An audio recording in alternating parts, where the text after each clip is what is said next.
Basically, I just curious of what you believe and why you believe it, and you can ask me anything as well.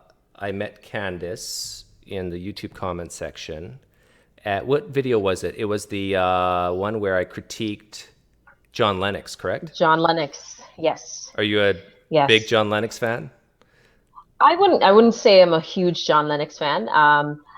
I would even in a little bit agree sometimes that he may over exaggerate things. He's very charismatic, and I think in his charisma he might sometimes overstate. But I don't. I think he's a really great um,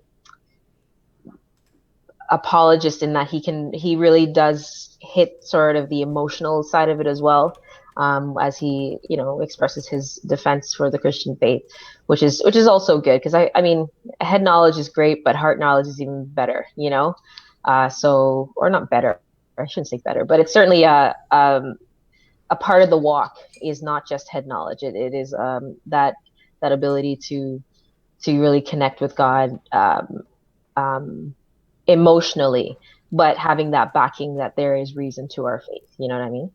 Yeah. What? Don't be offended by this. I hope this won't offend you. But what type of Christian are you?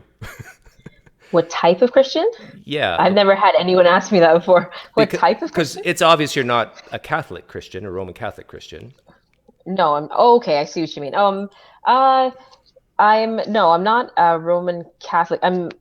I go to a Pentecostal church, but I Pentecostal means so many different things. I mean, if I was to say Pentecostal in Jamaica, then it would be a very I don't know, I have to wear long skirts and I can't wear earrings and all that stuff. But in Canada, Pentecostal is definitely not the same as a Jamaican Pentecostal, and so I can't really I wouldn't define myself by a denomination.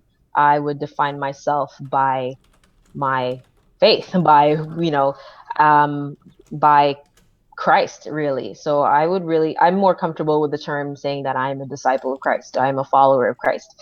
I would never, I wouldn't go around saying I'm a Pentecostal. Yeah. I would say, I'm a follower of Christ.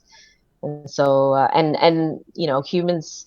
I mean, denominations were humans. I think trying to structure the faith in a way that I don't think it was ever intended to. I mean, if you check out the early church in the Bible, there was no such thing as denominations, and I don't understand, Yeah. why that's even necessary today. I see that it's really on the small stuff too that we disagree on, rather than what C.S. Lewis would probably call mere Christianity. And Well, I so, don't know. Like I hear what you're saying. There's definitely some small stuff that denominations disagree on. But I went to a Pentecostal church for a couple years with my wife when we first got married, or even before then. And there was some Pentecostals there that said, Doug, if you don't speak in tongues, we're not even quite sure you're saved. yeah. Oh, I know that Pentecostal too. That would be the Jamaican Pentecostal as well. And but can we say, are we going to look to to human rules, or are we going to look to what the Bible says? And it's pretty clear, if you believe in your heart and confess with your mouth that Jesus Christ is Lord, you are saved. I mean, I don't see anything there that says, hey, you've got to Speak in you've got to tongues. speak in tongues. And like, are we looking to the source for this information, or are we looking to what someone has told us about our faith? And so I don't see that evidence through our faith at all. So So yeah. let me ask you, like there's certain core propositions of Christianity Hmm. that kind of binds all Christians together. And one of them is that Jesus Christ rose from the dead Right. and that he was God in Right. flesh. Right. And I'm assuming you believe that is true. Yes, I believe that's true. So, very simple question for you. Okay. Are you sure that that's true? Are you sure? When you talk about like these things that happen in the past, no one can ever know 100%. Okay. Right? That's for anything that happened in the past. That's not just for the claim that Jesus Christ rose from the dead. And so, what you try to do is you try to think of what's the best explanation for what's occurred since. And so I'm sort of have a really interesting testimony that I grew up in a Christian family, but and I actually, I believe I genuinely gave my heart to Christ when I was very young. But when I got older, I had the same questions, and there was no one there to give me answers. And so I did walk away for about 3 or 4 years. And it was after 3 or 4 years when really I'm starting to realize that, well, first of all, the life I lived then How old were you wasn't at this time? great. I was just going to university, so I was probably 20, 2021. No, actually, it would be earlier than that. Probably 19. I was probably 19 when I officially, when I basically said, I don't think it's a nice thing, but I don't know if it's true, and I'm not going to, base my life on it, and so on. And so I walked away, left, because I didn't believe there was evidence, right? And it's mostly because I had questions and there were no answers for me where I was essentially. And so I left, lived my life, and then after a while, I just didn't feel content. And I think I know you won't believe this, but in my heart, I believe I genuinely became a Christian when I accepted Christ as a young person. I believe that the sort of the Holy Spirit brought me back, and He didn't just bring me back. I doubted the whole time. Like I felt this tug on my heart that I really needed God back in my life, and I What do you didn't want think? it. Can I ask what do you think So was the impetus, the reason why that tug? Like you started, you kind of walked away at age 19, you said, and then you yeah, started coming back. What kind of led you back? what led me, to be honest, I can't say there was no family pressure to come back. There was no, I mean, my entire peer group was non-Christian at the time. It was simply I was discontent. Like even though I was having a great time, I keep saying, I've even tried to discuss this with other people, other Christians, and I'm like, I don't understand why, but I felt discontent in where I was in my life because I was happy. I traveled the world. I was, very content in my, you know, uh, I wouldn't even call myself atheist, but I just didn't care. Like faith didn't mean anything to me at that time. Hmm. And then eventually I just kind of sat there and I'm like, yeah, so what? Like so what about why is this, I just felt this unsettling feeling like I wasn't living the way I should be living, period. And so I said, you know what? Did you feel like you were living badly, or like a sort of a depraved, debauched No, life? Were you I partying, didn't. getting drunk, that sort of thing, or? I was partying and all that, but I didn't think I was. I didn't think it was a bad thing because, like I said, my entire peer group did the same. So there was nothing within that group to lead me to say I was doing a bad thing. But I think it was more like there was no point to this. It was sort of like, okay, if I'm partying and all that, and I'm still unhappy, at the end of the next day, it's like I'm still unhappy. I'm not content with the life I'm living. What's the point? Okay, so Am I just going to do that for the rest of my life? Right? that discontentment then was the prime mover to get you back on And track into Christianity. it didn't even get me back on track into Christianity, but what it did was get me on a, a seeking purpose tour, let's call it, right? And so it was more of a, where can I find purpose? Is it I even looked into more being spiritual rather than religious. That's a far more easier um, uh, worldview and way of life to live. And I just still, I just didn't think it was living consistently. Um, I just didn't believe it. Essentially, I just didn't. I think I always got like I used to roll my eyes every time. I couldn't listen to like the way they speak really because it just made me Like feel. the spiritual, like you're talking about the chakra people, or what? Yeah, exactly. I Yeah. would just kind of roll my eyes. And it didn't make any sense to me at all. And I looked into other religions. I looked into, I mean, is Canada the most pervasive one? Is probably Islam. So I looked into that, and none of it just there to me. There was nothing to hold me there. So I decided, if I go back to Christianity, because if I'm being honest, it was probably the most content I was when I was a Christian. So I said, if I go back to Christianity, I have to make sure that I know why. and I started to look into the faith. I started to find out, why do we believe the Bible is true? Why do we believe that Jesus Christ rose from the dead?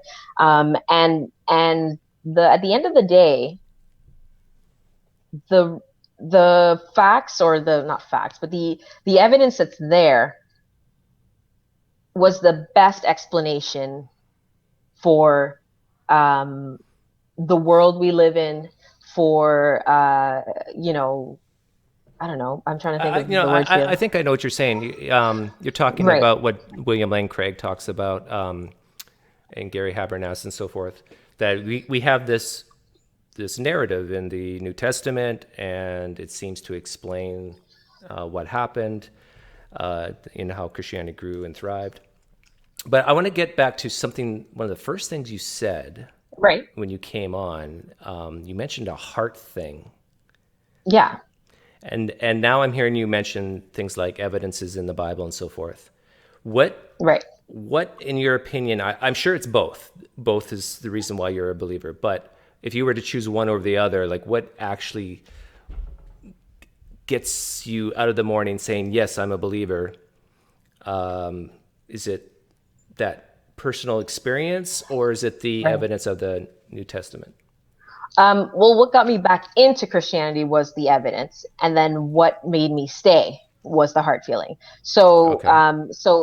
after I realized, okay, there is actually, there's rationality behind my faith. I could now go to a church, and I could understand now why I need to live the way I live, and excuse me, and I can have a relationship with God, and that genuine relationship with God is what's keeping me going now. So it's not now. I don't rely too much more now on the evidence. Though I'll have to say that when life gets difficult, the evidence does undergird my faith now. So it's like right now I don't feel good about my faith, but the evidence is there that my faith is still rational, and so I'm going to stick to it. So I Yeah. mean, life is up and down, and so your emotions can lead you from faith to atheist, really. But is the evidence still there that it's true? You know what I mean? Yeah. It's like exercise. It's like exercise makes you feel like crap while you're doing it, right? But the evidence is there that doing exercise is healthy for you. So when you don't feel like exercising, you can still stand on the basis that, you know what, but there's evidence there that this is good for you, and I'm going to get through the pain now, knowing that it's true, that there's positive results from it, that kind of thing. Okay, I think I understand that. Yeah, because you were mentioning contentment before, which is more of an emotional feeling, Yeah, and someone can be very, very content in something that's false, exactly. and someone can be Yeah, very discontented on something that's true. And so, exactly. yeah. Okay, well, let's talk about the evidence then, if that's what is the primary reason why you got into it. Right, Because I've looked at the evidence as well, right. and it didn't convince me.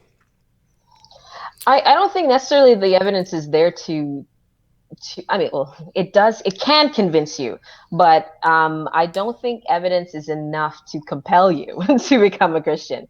It's now you have to make that choice. That's the step. So we can be looking at the same evidence, right? We can be looking at the same evidence, and you can probably say, okay, that's true. I mean, I'm probably going to say that wrong, so I'm not going to go there. But for example, there are tons of New Testament scholars who aren't Christian, right? They have Correct. the evidence. They look at the exact same evidence, I right? bring that up all the So, time. right. So, but is the question, is the reason why, isn't, is the reason why, or I'm pretty sure that most of the time, anyways, the reason why they don't believe is either a pre conceived notion about the faith, and so they're just reading to find their you know pre-decided conclusions, Yeah, or I can understand that, but how did you figure out right that you weren't a person with a preconceived idea that it is true? with oh okay well, because I believe that I wasn't in a position to want to go back. Why would I want to go back? And so to me it was enough evidence for me to say, oh well, yeah, I guess it's true, And am I going to trust in that truth now? That's basically what it was. And once I made the decision to trust in that truth is when I said, okay, it's when I started to experience God in a new way, and when I began to really love God, and I don't even know if I like my youth child or Christian life was nothing compared to it is now. And I think it's because now it's undergirded by this. I'm totally right, or not totally right, but I feel really confident that my Christian faith is real. And so I can be bold and step out and, When you trust say, God. yeah, when you say trust God, is that what you mean? Like Christians, well, all believers of any type of religion, not all, but a lot, will use the word faith. Is that what you mean when you say trust? Yes, I believe faith is probably better defined as trust. Um, because I do believe, I'm not trying to disagree with you. I think there's a lot of Christians who believe in blind faith, and I don't see reason for them to do that. I mean, and I think, and I, not that I'm saying that you need um, evidence to believe, but I believe that you're on stronger foundation when there is evidence to believe. For example, I would say that a Christian who doesn't know why they believe in what they believe are easier to be swayed. They're easier to follow anything. I mean, you could have. I think there was maybe a couple of years ago, I heard of a story of a guy who was proclaiming to be Jesus Christ, and he was somehow getting followers. And I'm like, if you knew your faith and had evidence as to why you believe what you believe, then you wouldn't be swayed into, all sorts of Yeah, nonsense. I'm very curious how you figured these things out as far as, like, let's say you read a verse in the Bible that said that Jesus walked on water. Okay.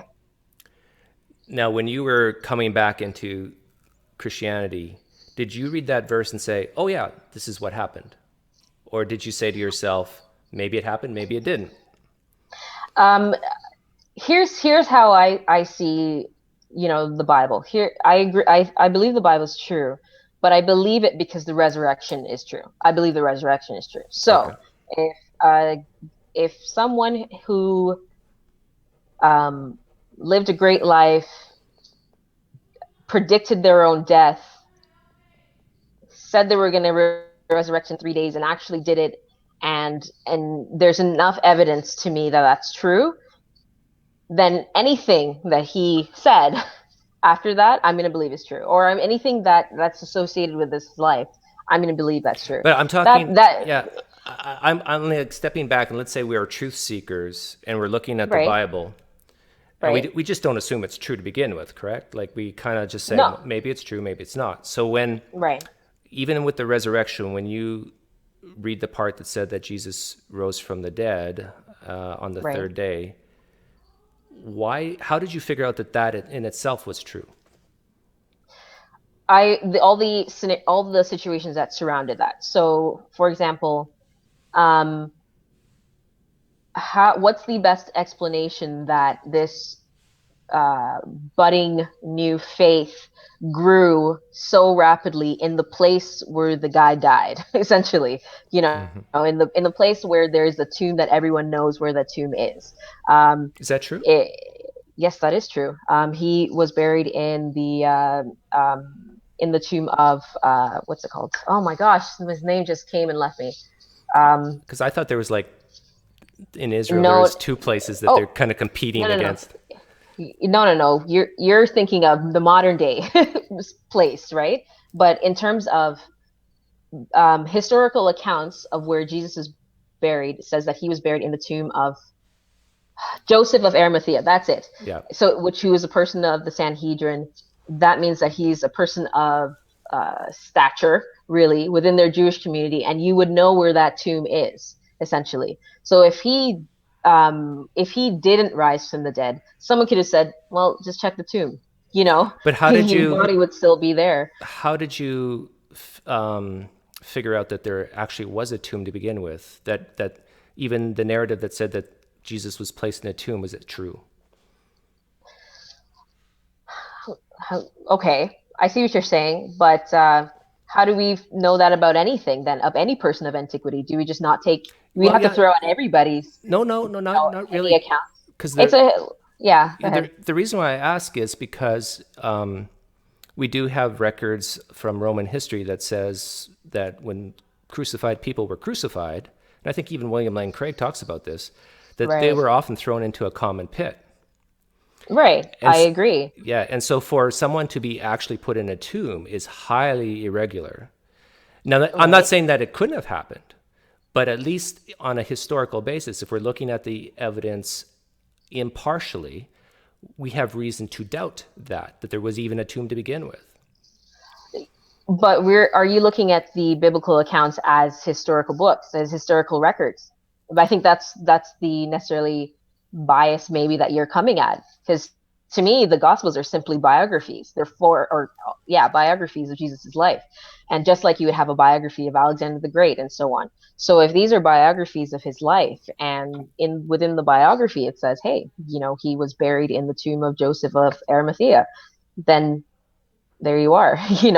That is now evidence to use for the fact that there was a tomb. Is it possible that some of it is historical and some of it isn't? We have to judge it based on how we would judge anything within history, right? And so, is it possible? Yes, I'm going to say anything is really possible, but at the same time, at what point do you say now this could be true? Like what evidence would convince you that this would be true? It wouldn't. There'd be nothing in history that you could definitively say is 100% true because you weren't there, right? Yeah. But at the same time, you do have to at some point, you know, um, say if this is a historical record to me, then I'm going to take what's written. And yes, there are criteria there to determine whether or not this could be true, right? But at the same time, you can't just throw it out and say it's not useful. I would let's. I'll move on. We can, if you have any further Yeah, questions, it's like okay. if the reason why you believe that that Christianity is true is because of the evidence in the Gospels or epistles, like for me, I look at it and I say, well, maybe it's true, maybe it's not. And do Yeah. I and what are the reasons to think that it might be true? What are the reasons to think it might not be true? Because there's a lot of historical documents on Islam that I'm sure you and I would be in agreement on that it's not true, but it's And you would use the exact same criteria to determine whether or not it's true. Now, I would say, for example, I mean, there are many, many, many, many, manuscripts of the Bible written over hundreds of thousands of years, right? And you can see that it's, for whatever reason, it's been very consistent. There's some little variances here and there, but none of them ever change doctrines, you know. And so you can even see where they've added things. I actually think that's to our benefit. You can see where they've added things because you know that in the earlier manuscripts that wasn't there, right? And so you compare that to what I at least understand from Islam, where in a period of time they took all the manuscripts and burnt them and sent out one. That compromises the credibility of the uh, Islamic doctrine, because now you know that there were multiple manuscripts that were burnt, and now then they reissued one, right? So how do you know now that the other ones that were around aren't the real one? yeah. This one is just, so you use the same criteria you would use for Christian manuscripts, and um, uh, confirming its authenticity, and you use it against any other book, and then you can compare and say, okay, which one is likely more true? And I think to be honest, that's the one I think that kind of pushed me away from Islam when I was reading into it. There's, Does well, the that and many other things, yeah many other things. Yeah. do the number of transcripts or even the consistency of the transcripts make something true? Yes. Yes. Not saying it makes it true. It shows the authenticity of your like of what was originally written. You can But does it it make the tests content the. within Oh it true? no. Oh, I see Okay. what you mean. No, no, it doesn't. Absolutely Okay. not. It doesn't. But like I said, that's the number of manuscripts isn't the evidence for why it's true. It's an it's for those who would say, how do you know that this was actually what was originally written? You know Okay. that would um not necessarily quell, but it would show that that what was written back then is most likely what we have today, essentially. How did you figure out that, let's say, the evidence of the Gospels wasn't written like a screenplay based on a real character? Wasn't written like a screenplay. How did you figure out that it wasn't written like a screenplay? In other words, you know how we make movies today where you have a character or Okay. characters, that are real, but then the movie is made changes. It made some characters look worse, some characters look better. How did you figure out that the Gospels weren't like that? I think mostly, well, a few reasons probably. I don't. I first of all, I never asked myself that question. So let me be honest with that. I've never asked myself that question. But if I was to ask myself that question now, I would say that it is due to the fact that our, in that time period, it was more about oral tradition. The fact that they would have taken the effort to write something down, I find it highly unlikely that someone writes something down, um, and then it just be for screenplay purposes instead of what people are dying for. Do you know what I mean? It was a highly persecuted church. There would have been no incentive to write down this, so to speak, screenplay that people would be dying for. It doesn't, that to me doesn't seem like a rational thing for anyone to do. Um, Well, again, like I it could be based, partially on real characters and real situations and real places, but later on, let's say 30, 40 years later, that the screenplay developed, and people kind of believed it as real history. Well, and I also don't believe it was written as a screenplay. I mean, if you read some of it, it can be quite dry. I mean, it's pretty much he did this, and now he walked here, and he did this, and then he came here, and he did this, and he died, and there was an empty tomb. So it Yeah. wasn't. It's definitely not. It's especially if you read like the Book of Mark. The Book of Mark is very much reads like I am documenting someone's steps. It doesn't look like a screenplay where there is um, a flowery language or legendary information. It seems quite simple and basic. I think the point really was we need to write down what Jesus did, Well, I and this is what's happened. like what happened to me is like when I looked at the first Gospel of Mark, Hmm. and if you look at literature has literary techniques like irony, foreshadowing, Okay. things like that. And you look at Mark, and it's like you see that it leaps off the page, irony and foreshadowing. For example, the King of Kings telling everybody to be quiet and don't let anybody know I'm the King of Kings. Yet he's walking among the common people. It's severe irony that here you have the King of Kings, Lord of Lords, walking among the common people, and nobody knows it. I don't see that at all. You know the verses where it says, "Don't tell anyone." Like Jesus does a miracle and says, "Don't tell anyone." Yeah. Yeah, it's sort of like, don't let anybody know the King or Kings is walking amongst you, which is very similar I, to. I don't I don't think so at all. I don't think that's what the point was. He had a purpose to carry out. I mean, it's like if you were going to buy a house and you didn't want anyone know and you gave insight to somebody and you say, "You know what? Just hold on to that information for a while." I don't this is not the time for that information to go out. I don't think that I don't see that as being unusual behavior. If you have a Well, plan. it's the whole idea of being the king and yet not recognized as such. That's the irony part I'm talking about, and the Okay. foreshadowing and so forth. A lot of the prophecies out of the Old Testament. Well, let me ask you this: like, how did you figure out that when, let's say, the prophecy of Jesus riding in on a colt, with the palm trees coming down, Right. how did you figure out that it was more likely that it actually happened and that someone just didn't know Zechariah 9:9, know that prophecy, and just write it into the screenplay?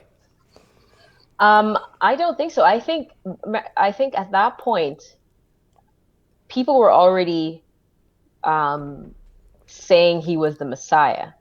And this is a Jewish community. They probably, if they thought he was the Messiah, they probably self fulfilled that prophecy. I mean, they'd already said, this guy is going to be the Messiah to save us. And they know Isaiah and said, hey, let's give him the entry that we've been foretelling and put down the palm trees and everything. I don't see that as being that unusual. I think they self fulfilled that prophecy because they really believed he was the Messiah at that point. Of course, they thought he was the, you know, Messiah who would come in and save them from the Romans, but that's, so yeah, I actually think they self fulfilled that prophecy. They probably knew that already. They were Jews. They knew the scriptures. So if they probably self-fulfilled that prophecy, how do we tell the difference between, let's say, a real prophecy and a fake one, if it can be I don't think self-fulfilled? it's fake at all. I actually think that is equally in line with prophecy. I mean, they here goes this prophecy was told, and they saw him coming, and they fulfilled it, which is still true that would happen. The prophecy said that this would happen, and whether or not they chose to self fulfill it, it happened, right? And it's not the combination of just that one prophecy. It's everything that was prophesied. I mean, if that was the only prophecy that came true and it was self-fulfilled, I would be with you and be like, that's ridiculous. They just did that because they thought he was the Messiah. But it's not only that. They thought, you know, he couldn't have predicted where he would have been born. He couldn't have predicted, you know, um, that he would be quote unquote hung on a tree. How would he have been able to predict that in you know, himself, But right? how did you Yeah, it happened. but how did you figure out though that maybe he didn't predict that he would die via crucifixion, and that was written in later? Like, how did you figure that out? I'm going to come back to the fact, how do you know what the biographies of any person of antiquity says is true?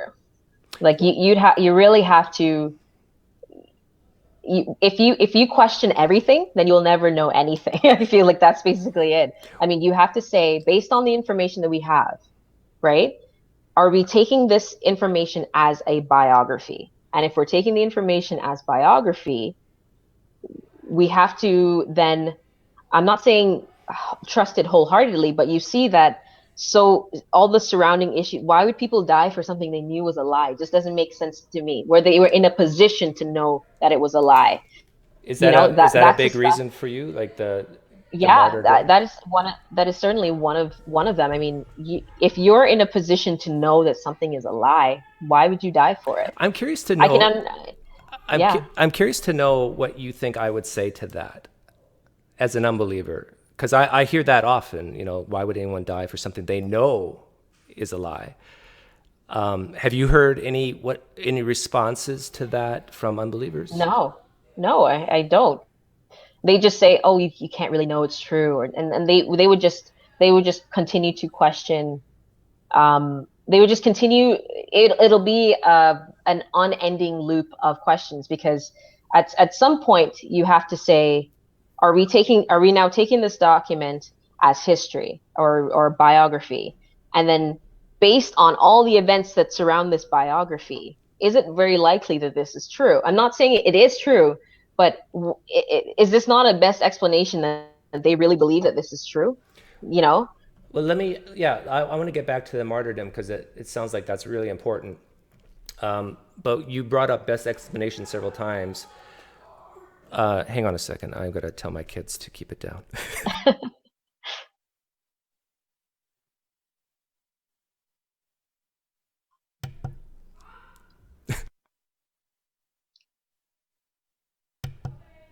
There we go. Sorry about that. No problem. Could you hear them, by the way? Could you A hear little them? bit. Yeah. So like the best explanation, like for a guy like me, if I, let's say, read something that something amazing, like someone walking on Okay. water or rising from the dead, Right. when I hear the phrase, what's the best explanation? To me, that's similar to what's more likely. And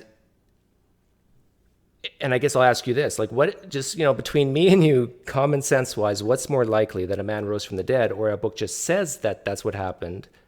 And any other explanation, no matter what it is more likely. If everything, if you see the story in a vacuum and you say, um, I read a book and it said the man rose from the dead, the end, then I would say that's impossible, right? But what you see is bursting from this claim that someone rose from the dead, you see a crazy movement of really, you know, people who were at first in hiding, and they're nervous that they too would be, crucified because of their connection with this individual, all of a sudden say, oh my gosh, this is true, let us go and proclaim that this guy died and rose from the dead now, and but prior to doing so promised us eternal life if we believed in him. And so believe in him because, hey, look at the evidence, we saw him, he appeared to all these people, look, ask around. They literally told people he appeared to this person and this person and this person, go ask them, is basically what they're saying, right? And Mm-hmm. all this happened, and Christianity, despite incredible persecution, still continued to grow and push and all this stuff. And Yeah, had it I want simply, to. Yeah, yeah. it's like you got the double barrel shotgun and you went and you're just I got blasted with pellets of stuff. Sorry. Go ahead. So very briefly, does the fact that a religion grows quickly make it true? No, I'm not saying it Okay, is. good, good, good. I just want to Yeah, clarify that. Okay, I'm not saying that at all. and number two, let's get to the martyrdom. Let's say someone from that time and let's say Jesus walked around, and there was a person who walked around with him and was about to be killed for his belief in Jesus back then. And the guards say, either recant or you die. And the guy says, you know what, you're right. I actually think it was just a vision. I never really did see Jesus in the flesh. Sorry, I'll say that in my Okay. Canadian accent. But we don't have record of anybody doing that, right? We don't have record of that. Okay. Yeah, that's true. But that doesn't mean that couldn't have happened, and Right. that those records just don't exist. Fair. And it seems like maybe if someone wanted, let's say, just to pretend now that Christianity is a nefarious religion, and the purpose is to have it keep growing, it would make sense, I think, that you would preserve the records that make your religion look good, and you would burn the records that made it look bad. And so maybe part of the records that were burned were people who did recant and who actually admitted, no, this is not true. I find that, sure. I don't know what to say to that because I mean, Yeah, and all we these are can just do the is questions. right. And I just bring this up because these are the questions where, if a truth seeker, I think, would ask, because we got this amazing thing here. We got a man rising from the dead and claiming to be God, which is amazing.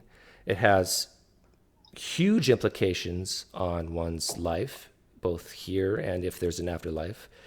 And okay. so if we're going to believe this sort of thing, we need to ask these types of questions. Right. And I would say though, if you're thinking about this, um, there we're talking about, you know, historical documents here. I find it a bit unlikely that every single document, I'm not saying this is impossible, I'm saying unlikely, but that every single document that is anti-Christian would have been burnt, as hypothesize. Because I mean, just as now we can find the book of uh, that's one Peter. I think it's the book of Peter. I think it's called. That is completely legendary and clearly false. Or clearly hyper exaggerated, or it's not even a word, but just Yeah. completely ridiculous. It still exists. Or the book of Judas that almost portrays Jesus as demonic is still around. Why, I don't understand why there wouldn't be necessarily another uh, um, account, so to speak, of these martyrs who, or not martyrs, but people who recanted. There, and even so, we're hypothesizing about documents that we can't know ever existed. That's not, to me, that's not evidence. We can ask ourselves this question. Ah, That's true. We can ask ourselves this you make a question. great point. Is the absence of evidence in itself evidence, and that is a great thing to ask about, because that impacted me greatly, because I was a Christian for 30 years, and Okay. I actually take the position that the absence of evidence is in itself a piece of evidence, because I would expect, and maybe I'm crazy, but I would expect that if it was dark for 3 hours in the middle of the day when Jesus was crucified, that somebody would have wrote about it, other than what we see in the Bible, like a historian of the time. But we Okay. but we don't find that at all. Nothing. So to me, it says, oh, there's a piece of evidence we should see, but we don't. Let me give you another example. Okay. The verse you were talking about, things that are very exaggerated. The verse, when Jesus died, the graves were open and dead people came out of the graves and were walking around the streets of Jerusalem. Yeah. Nowhere is that mentioned in Anywhere antiquity, else. Right. except, so to me, I think, okay, what's more likely? This is a Right. huge, amazing event, and everybody's silent about it except for the Gospels. Yeah, I can give you that. I myself, when I read that too, I'm like, really? I really take that. I take that as well and say the exact same thing. I guess in my opinion, I'm looking at the four gospels and where they agree, right? And where they agree is it's pretty uh uh what's the word I'm looking for here? It's like if those where they agree is enough information for me to prove that Jesus was God and that he rose from the dead. That's Do how I you see view it. the Gospels, the four Gospels, as four independent sources? Yes. Okay, I Yes. don't. I would say well, some would say they're not even one source. But are you familiar with the synoptic problem of that Matthew borrows from Mark, Luke borrows from Oh, Matthew and Mark? okay. Yeah. Yes. Yes. I've heard that. Yes. And so Um, when I was coming out of Christianity, I was picturing the writer of Matthew or the writer of Luke actually having Mark open in front of them and kind of like, okay, yeah, I agree with that. No, I'm going to add something here. So but well, you view them as four independent. four independent sources, but independent sources do sometimes take from other people. I mean, if you think of even if you think of journalism today, if someone says it the way you like it, then you'll just borrow from them. I've gone to several different like news sources, and I'll see almost the exact same wording sometimes across some of the news sources, right? So I don't know if that's when by four independent sources, I think it's four independent people giving their account of the life of Christ. And so it is possible that they could have taken bits of the other, but it's still their Where it's account. not bits, there's total passages that are almost word for word, and the narrative is in the same order. If you and I were writing about something we saw, an event, an accident, whatever, I just don't think we would write word for word what we saw, especially if we didn't know each other. So anyhow, those are reasons why I doubted. Like, do you believe that the four Gospels were eyewitness accounts? Not necessarily all of them. No, I think Luke, well, Luke says so in the beginning of the book that he went and asked around to find out what happened. So we know that his is an eyewitness account. Is or isn't? But it is not he, as in Okay. he himself, as the writer, did not see it. But that he interviewed eyewitnesses of the events. So we trust that, I guess. And I guess the only two that would be would be John and Matthew, I suppose. And that Mark, I think, was likely, they say, but I don't know if I'm not even sure if they really know the authorship of Mark at this point. But it's been said that it's likely the Peter's account of what occurred. So So we have four Gospels. I'm hearing you say that two of the four are eyewitness accounts. yes. And of those two, Matthew and John, how much of the content within them do you think are eyewitness testimony accounts? I'm not sure. I don't think I'm. Because when I was coming I out of haven't. Christianity, when I was a Christian, I naively thought all four were eyewitness accounts, and then I learned later, oh no, that's not true. And I said, oh, but Yeah. we got two disciples, so at least we got half. Right. But then I started looking at even what's within Matthew and John, who were disciples. If they wrote them, like that's another thing, they're anonymous. We don't even know if they wrote them. And they would have to be, what, at least 50, 60, 70 years old to write them. And they would have to know how to write. And they would have to be wealthy enough to write. A lot of odds against them there, especially if the average lifespan was only 40 years old back then. So I look at that and I look at, Matthew talks about Jesus' birth. But according to Matthew, he didn't meet Jesus till after Jesus was born. So how did he write about his Well, birth? So that's, of course, not an eyewitness account, right? That's either no, through right. oral tradition or something. It wasn't something he personally. And so when I started piecing it all together, I said, you know what? It might be 25% of all the Gospels are eyewitness accounts at best. Okay. So then, Sure. yeah. And so then, I'm not.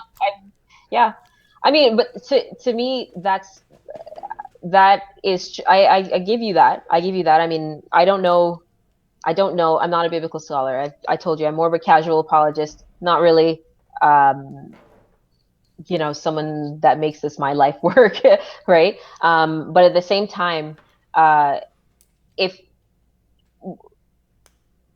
at the same time, I'm looking at this from the perspective of how you would judge anything from antiquity, right?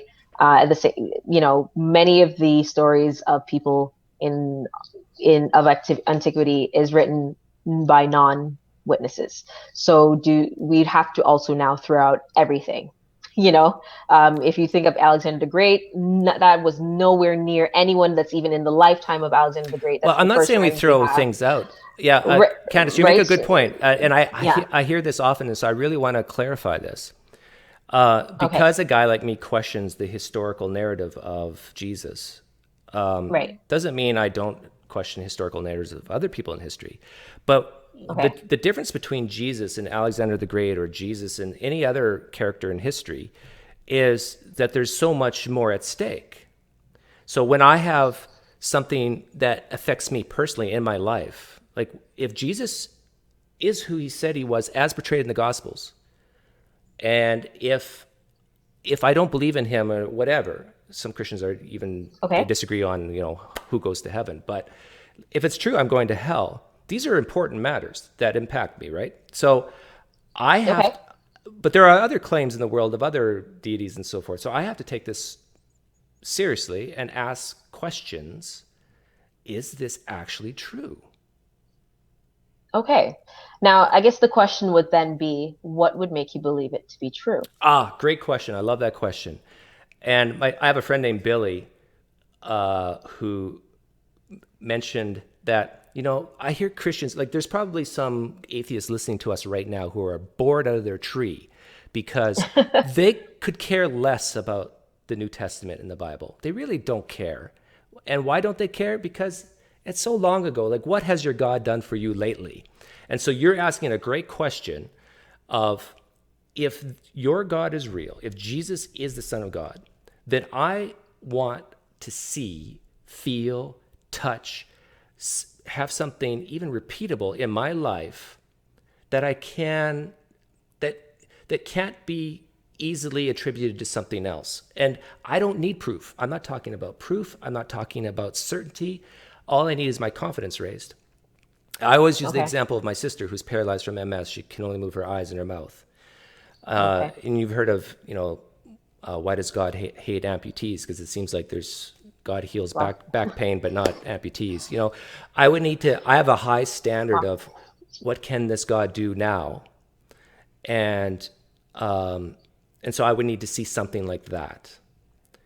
I know my okay. sister's situation personally. For the last 5 years, she's been paralyzed. If you were to come in her Sorry to hear hospital that. room and pray for her in the name of Jesus, my confidence in your God would go up. But in the same token, if someone who believed in Vishnu came in and had their smoke and incantations and prayed to Vishnu, and my sister got up, my confidence in Vishnu would go up too. But do I think any of this will ever, ever, ever happen?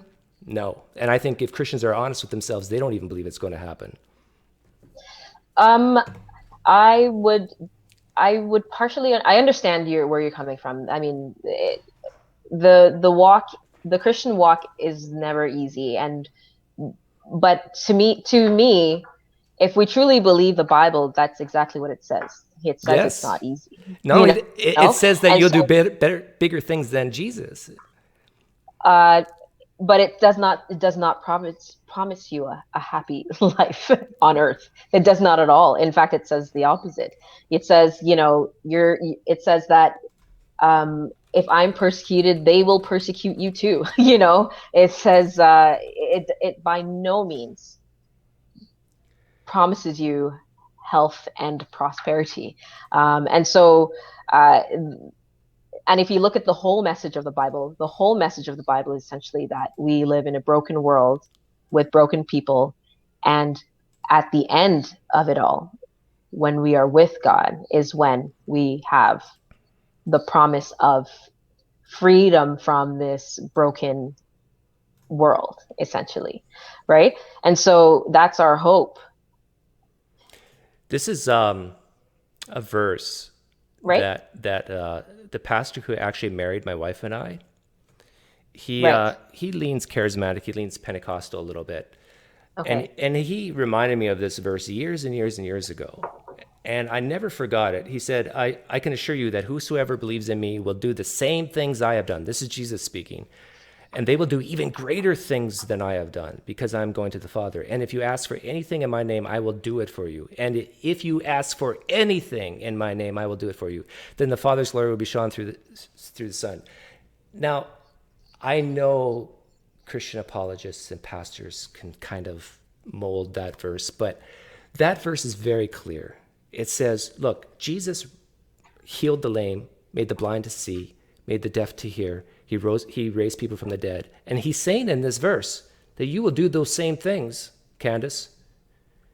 If you're a Christian, you should be able to do those things. And not only I that, don't even see it greater that way. things.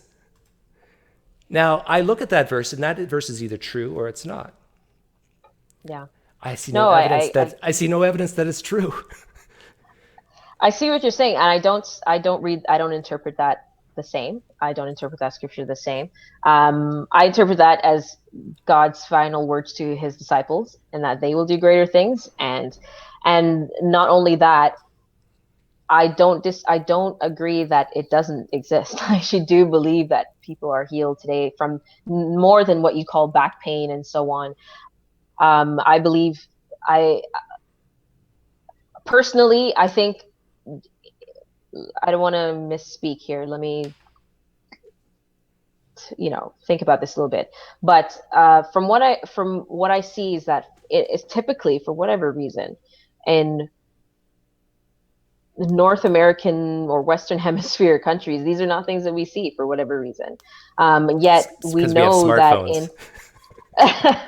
in and but you're right. I think you're partially. I think you're partially right there. I'm not. I know you were saying that facetiously, but I think you're actually partially right. I think we have this self reliance, and it compromises our faith. I'm for telling you for a fact that if I am sick, probably not the first person I would go to is God. You know what I mean? I wouldn't even think about praying about it, right? I'm not, Yes. that's right. And so it's that idea that I don't necessarily think that Christians in North America seek But if God Christianity is true, in the same way as but you do hear about these things in developing countries where there is no alternative. You do hear people being miraculously healed. My personal pastor, he himself has said he's seen a limb regrow, and he's not the type for the he doesn't he himself, I've known him quite was it a personally, leg not on a the type. chair? No, it was a hand on, like, an amputated hand regrow, and he's not the type for flair. Like, if you talk to him, he's very, like, Okay, this is a ordinary. great He's very point. stoic. He's This very, is a great like, point. Let's say what you're and saying is. so Can you hear me, by the way, or is there a leg? Um, yes, what I you can just hear you. said is a great point because if what you're saying is true, that a guy had no hand and then a pastor prayed for him and the hand came back, and that would raise my confidence. It sincerely would, that Jesus is real, God is real, all this sort of thing. Right. Now, doesn't God want me to go to heaven? And if Absolutely. and if I'm being sincere and honest, which some Christians Right. out there might say, Doug's no, that wouldn't even convince Doug. He's just too far gone. He's just forget about Doug. He's lying to you right now. I'm not. I'm telling you that if I saw that, my confidence would go up. Now, here's the question I Right. have, and maybe I don't know if there's an answer to it. Why hasn't God shown me that? I can't speak for God. That's problem number one.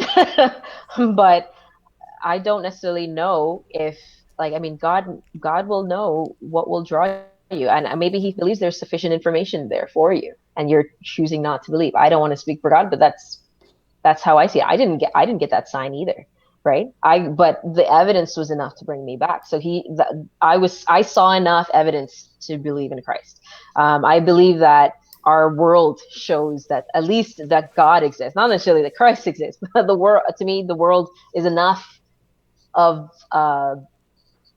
an amazing thing for at least a belief in God. You can, I, I don't even know if you can, but you can even forego, let's say, Christianity, but there's certainly a multitude to me of opinion, and evidence and experience and world and beauty to say that at least a God exists, in my opinion, right? So maybe God believes there's enough evidence for you to know that or God, sorry, is there's enough evidence for you to know that God exists, and that by seeking God, you may find Christ, and then that's where I think the verse how I stand. "Seek and you shall find" is brilliant. I think because I think when you seek hard enough, you actually will always find what you're looking for, and you'll kind of make it fit. Okay. Um, Okay. but I'm going to tell you like a 60-second story. Okay. Once upon a time, there was a young, beautiful woman named Candace who lived in India. And Sure. she grew up in a family who believed in Hinduism. And as she got older, Candace, the Hindu, I don't really believe in Ganesh and Vishnu. No, but then she didn't feel content in her life. And so when she was 18, 19 years old, she started to do some research into the Vedas and just saw the beauty and saw the magnificence and saw that it made sense to her. And from that point on, she got serious about her Hinduism. How do you know you're not like Candace of India? I don't see I don't see that as a fair story, because there are many people from around the world who grew up in uh, different parts of the world, different religions, and has still converted. I mean, you're a prime example.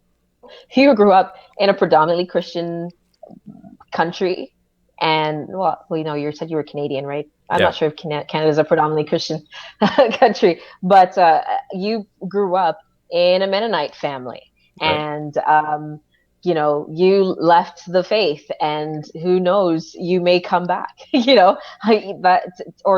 Right now you're an atheist, right? So it's you can't say that. I don't think you can say where you grew Well, up means that you're yeah, I agree that it's not 100% accurate, yeah. but the greatest predictor of what one believes is where they were born. Like that, if you run the correlations in a spreadsheet, it's like I think it's over a zero point 0.8 correlation. So if something is true, you would think it would supersede geographical lines more than it has. I agree with you. People who are Islam convert to Christianity, but people who are Christians convert to Islam. It goes Yeah. both ways, and all Yeah. around in different belief systems. But if you and I are seekers of truth, how do we figure out what's actually true? And is it better to maybe be agnostic about some things and say, you know what, it could be true, but I'm not going to, say with a high degree of confidence that it is true because there's just too many things we don't know. Then you would never know anything. Every argument, you would never know enough information to prove it's 100% Well, true. let me put it this way. Okay, let's compare two things. Jesus rose Yeah. from the dead is one Okay. thing, and if I let go of this pen, it will fall. That's another thing. Which are you Okay. more confident about? That Jesus rose from the dead, or that when I let go of this pen, it will go down? I hear you, and of course you'll see that that's true. I wouldn't compare the two to be the same, because it's one's a historical account, and one's something you can do right now and prove it's true, right? That you can't compare. So you're You saying can't that compare them. historical events that we should lower our confidence in then? I'm, I'm not saying you should lower your confidence in them, but they cannot be evaluated on the same with the same Well, criteria. but I'm asking You you, can't describe natural law. You can't compare natural law to history. Do but you know what I mean? I want an honest answer from you. And again, I don't.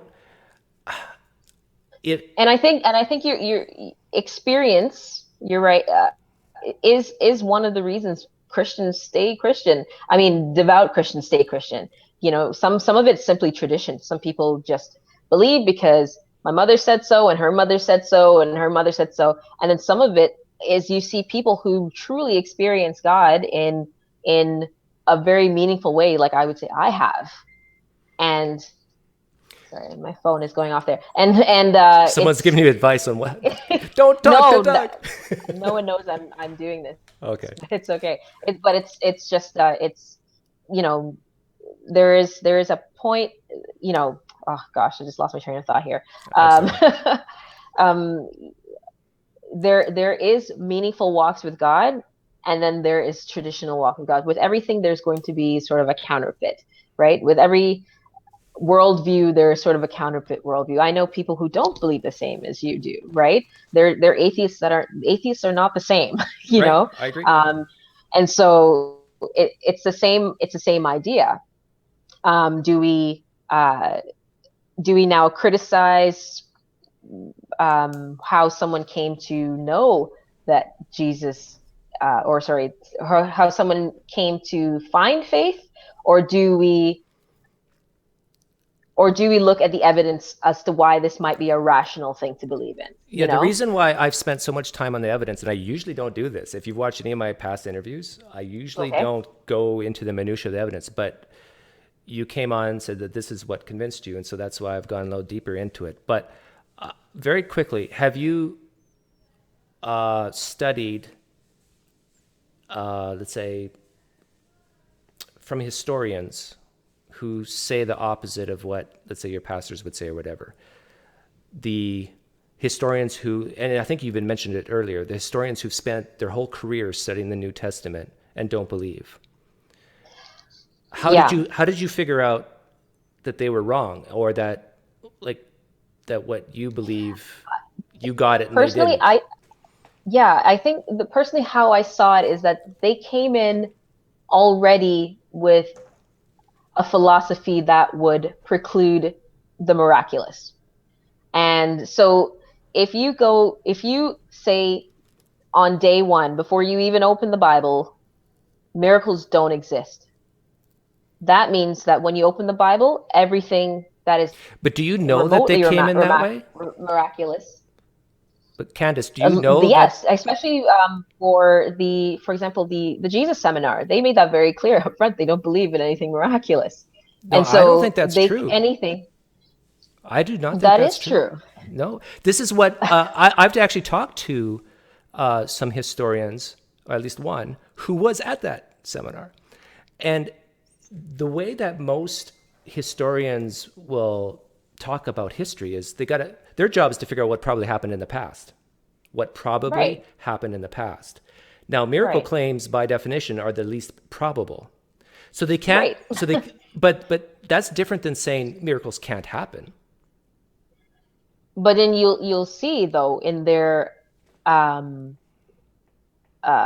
what's it called, analysis of the Bible, that anything remotely miraculous, sorry, has been deemed unhistoric.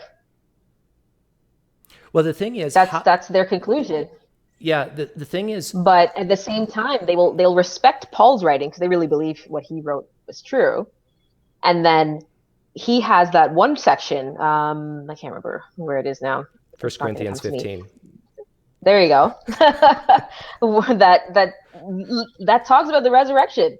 And so they can't deny that, but everywhere else where it talks about the resurrection, they think it's false. But then that creed, though, from a reliable source that they've deemed reliable, But also if you proclaims the sat down resurrection. if you sat Yeah. down with me and let's say two or three historians who are not Okay. Christians, and Okay. they looked you in the eye and they said, "Look, Candace, we have no preconceived ideas that miracles can't happen, but as historians, we can tell you exactly why we don't think the Gospels are historical narrative. We don't think they're biographies, and here's why." And they'll list the reasons. And here's why we think maybe verses 6 and 7 of 1 Corinthians 15 are interpolations. Not all historians think that, by the way. Richard Carey actually believes that 6 and 7 are evidence that Paul had a vision, and Christianity started from one vision in combination with a concept of a spiritual resurrection. But anyhow, so if you sat down with these historians and realized, hey, these are guys who are doing the best that they can to lower their biases, look at the historical data for what it is, and they have just concluded, no, this is not reliable historical evidence. Would that change your mind? Um, listen, I came to Christ with the evidence. I'm still looking for it. It's how I end up on your channel. Like I'm not someone who's afraid to hear the evidence that's around, right? And so I don't. I'm sure I'm willing to listen.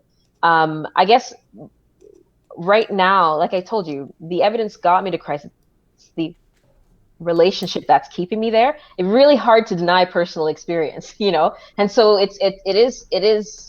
I can't speak for you guys, for others, but I know personal experience that like I've changed this. The who I am has is very meaningful. So I can't. That'll be really hard to convince me out of personal experience. That's true. I will The give you personal that. experience you would say is what's keeping you in it. It's what's holding me to it now, right? And so that because of that, it'll be really hard to get me out of that. I will give you that. At the same time, I think there's enough evidence. There's sufficient evidence, I will say, that what has there's sufficient evidence that what the disciples said has happened is true. Whether or not he walked on water, whether or not he even fed 5,000 people, whatever, to me is not the meat and potatoes of the gospel. To me, let's say I'm not denying it, but let's say those facts just are you just cannot prove them.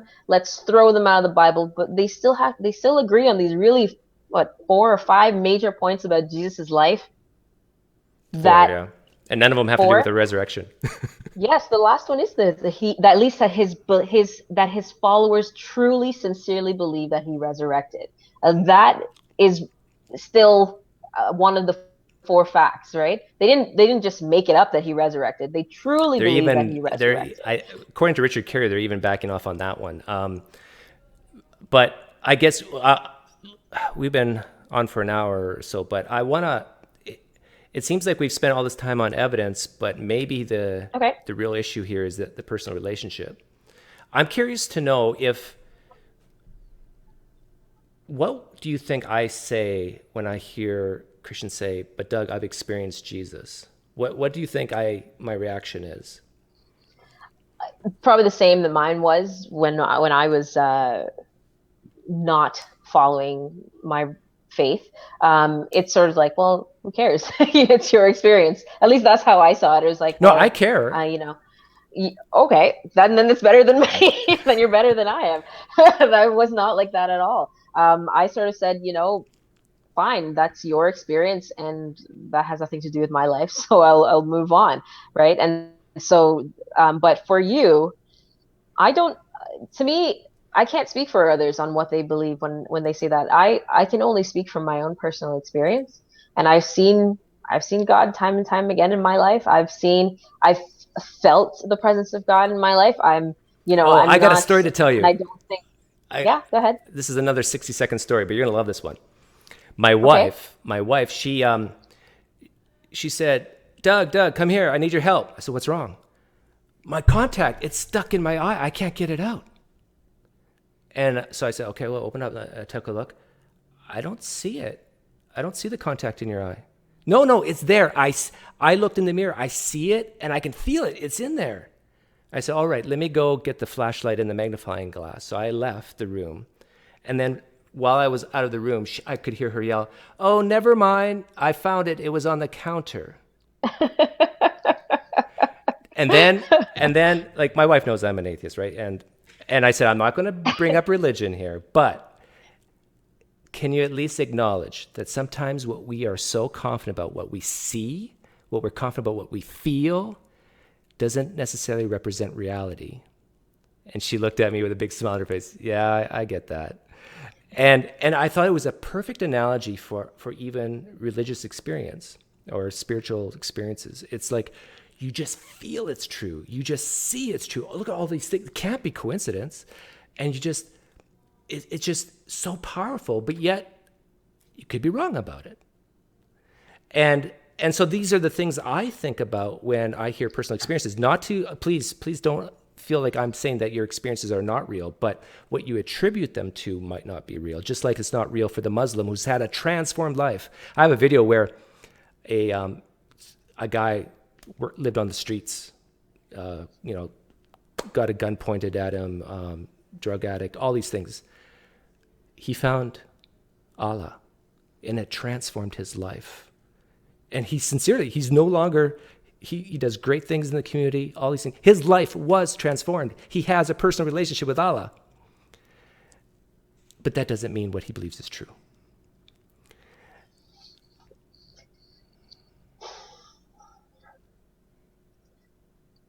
I guess for me, the experience makes sense based on what I know about God. You know what I mean? The experience for me is consistent through and through in the worldview that I take and how I experience God. And so um,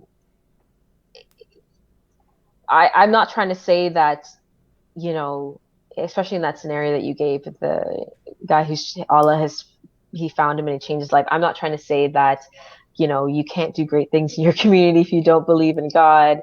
I'm not saying that at any point, but at the same, well, how I see it is, since my life has changed, that change is consistent with my entire worldview of, you know, I can't, I do these things out of love for God. And sorry, I'm that's not what I wanted to say. Well, everything I do now, or everything that I do that's consistent with my walk with Christ, makes sense. It just makes sense to me in the full story of humanity. I don't feel like I'm walking inconsistently with my worldview.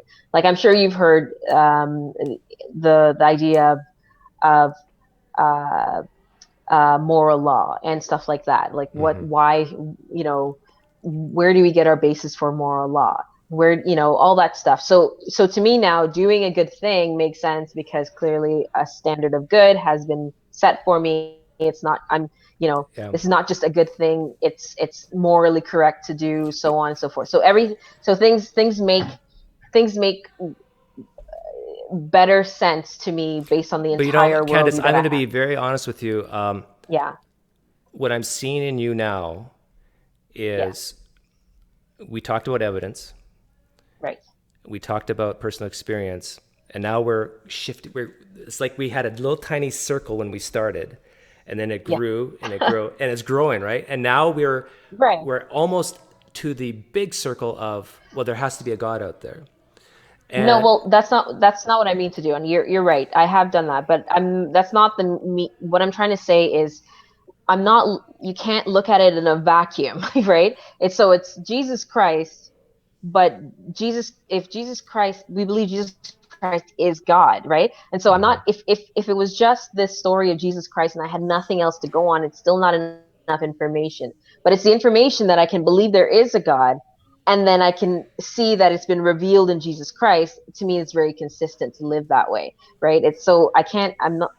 I, it's a confluence of different arguments that really make up the full worldview. It's not just Jesus Christ. yeah, It's the whole picture that makes me feel that I'm walking consistently in my life and in my walk with Christ, and why this is most likely true for me. yeah. Yeah, What I hear what you're saying, and you're saying there's so many different angles to come at it, and it all kind of yeah, fits together. But I just, right, when I was a believer, it kind of, and I'm in the finance world, it kind of hit me that you get 100 bankrupt companies and you combine them together. It doesn't necessarily mean you're going to get one profitable company out of it. And I see religion in general. I hate to use that word because people say Christianity is not a religion, but when you look at worldviews in general, whether it's Islam or Judaism or Christianity or Hinduism, it seems like they all have these different angles where they come at it. And so when one is weakened, they got these other three to rely on. And when two are weakened, they got these other two to rely on. But it just because you have a whole bunch of weak reasons doesn't necessarily mean you have one good one. And and so that's, I don't think they're weak. I think that's probably well, just yeah, you know I understand that. I understand that Christians yeah. think their reasons are strong and Hindus think their reasons are strong and so forth. But if we're seekers of truth, then what we think might be true may not be. Oh, I want to end with this. You asked me what would make increase my confidence that Jesus is real, Christianity is true. What would Right. lo- what would lower your confidence? What would lower my confidence? I think, I guess, Jesus' body. I think that'll be it. If they discover Jesus' body, that would, I mean, that's the cornerstone of why we call ourselves Christians. I mean, so if he didn't resurrect, then we can't. But how would you Then ever we know that's Jesus's body and not someone else's? Like that. Well, I mean, I mean, they discovered what Caiaphas's body. I don't see why they couldn't discover Jesus's Yeah, but I'm body. just imagining Um, Christians saying, well, look, it's obvious that someone wanted to try to destroy Christianity, so they made it look like Jesus' body and put Jesus, the King of the Jews, on top of this little. and they've done that already. They Yeah. have. You're right. But it was evidence proved that it wasn't true. But is there That anything that someone you could? literally was trying to discredit the Christian faith. So it did appear. It did happen. Um, yeah, I guess that's that. Or another thing too probably would be, um, how would I? If for whatever reason you could prove that um, that I don't even know how to word it. But if there was whatever reason you could prove that the Bible was somehow, like, it never happened. Like, even the extra biblical sources of Jesus' life, that was just never occurred. Then that'll probably be another basis as well. Okay, I so mean, more the historical side. yes, Yeah, I can appreciate that, and I yeah, would encourage you to See, this is what bothers me about Christianity. I'm being very honest. No, sorry, I'm going to say that as a Canadian. This is what bothers me about Christians Okay. is that they have this belief, and Hmm. I'm about to recommend something, but it Okay. seems like they're unwilling to go there. They're unwilling to say, you know what, Doug? Christianity may be false. Even though I've Oh, studied, I even will be though the I've first studied, one to tell you that. yeah, I'll be the first one to tell you that. For but sure. I'm but not saying it. You can't, like I said, you can't know anything 100% true. And so it most definitely could be false. Okay? It okay. most definitely could be false. However, there is, in my opinion, let's say that because clearly it's not strong opinion to you, or strong evidence to you. But in my opinion, there is strong evidence for me to believe that it is true. And so I'm not going to deny any. Like I don't think it's irrational for an atheist to think it's false, right? Like I think atheists do have a um, rational belief why they might think there is no God, or yeah, there is Oh, no I God. want to At the clear. same time, Hang on I one would second. I say want to that. clarify Oh, something. okay. I don't say that there is no God. Oh, I thought you were an atheist. I am. It does not mean that there is no God, or someone who believes that Yes, there is no God. yeah. And so this is a very important distinction. Um, there may well be a God out there in some realm I'm not aware of, but Okay. I don't live my life like there is. So that's why I Okay. say I don't believe it. I don't believe it. Um, but that does not mean that it can't be true. So, Right. and I think most atheists are actually like that. There's very few atheists who would say, no, there can't be of any God of any sort. There is no God ever, period, and full stop. There's very few So atheists you're like more that. agnostic then? I'm both. I'm agnostic and atheist. You're agnostic and atheist. Yeah. Interesting. I've never known an atheist to be also agnostic. So most atheists, at least that I know, that is they are fully atheists. They don't believe there is a God, Yeah, that's and me. thus they live that way. Yeah, So yeah. I don't. But then you're saying agnostic though. Yeah, so what I'm saying is I believe this pen will fall when I let Hmm. go. But if your God's real, it could go up, right? Because he can do a miracle. Um, Okay. there's a difference between belief and knowledge.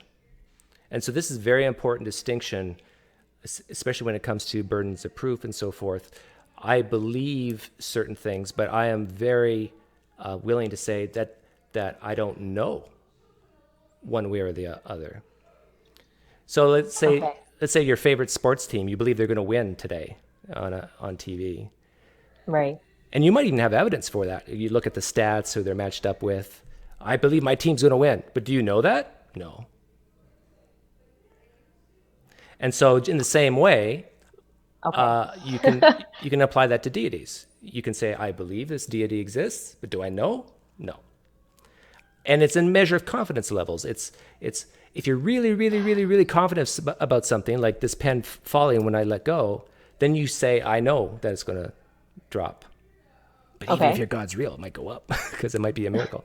But but yeah. So I just wanted to clarify that because that's a big misunderstanding. But Right. I think we should end here because we've been going quite a while. But yeah, I really appreciate you coming on and being on the hot seat for so long. How did it feel to have Uh, my questions? it wasn't bad at all, not at all. I think I mean, like I told you, I'm more of a casual apologist. I don't even call myself apologist, but it's for the sake of definition. Um, it's for me, it's something that I am continually learning. No one will be an expert on any topic, and so I think for me, um, I've I've found enough information for me to believe that the Christian faith is true, and so that's why I believed in it, or do believe in it, I should say. And so I was perfectly expecting that you'll come to me with things I've never heard of, and I'm very willing to continue to pursue truth. But I don't think that there's at any point. or at least what I'd like to say at the end is more like, since we will never know, and you must admit that there is a point you will never know for sure, right? Like you probably don't think you'll ever find enough information Well, maybe to say that you are. if you're right after I No, die, we sorry. will know. Well, okay, that's true. But I mean, in this life, I'm sure you don't think that you'll ever know for sure if a deity exists or not, right? And so, I would say, hey, continue to pursue continue to pursue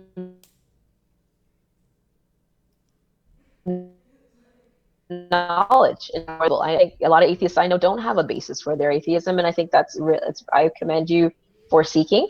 And now I love to listen to atheists who are like that. I've heard some some quote unquote nonsense to me on YouTube from atheists, and I see that you're not that. You're very well informed on your atheism, and I commend you on that. And to be honest, I pursue you in your pursuit of truth. Yeah, or pursue you. I commend you in your pursuit of truth. And I truly hope that you do find God, and I'm hope that you see your miracle one day, and and that I you hope will so boost too. your Actually, confidence. I would love to see a Yeah, miracle. I think that'd be fantastic.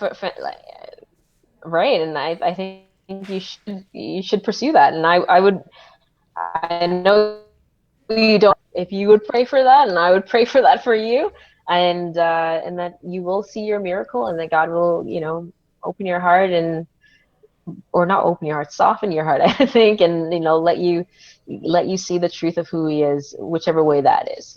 That's my hope.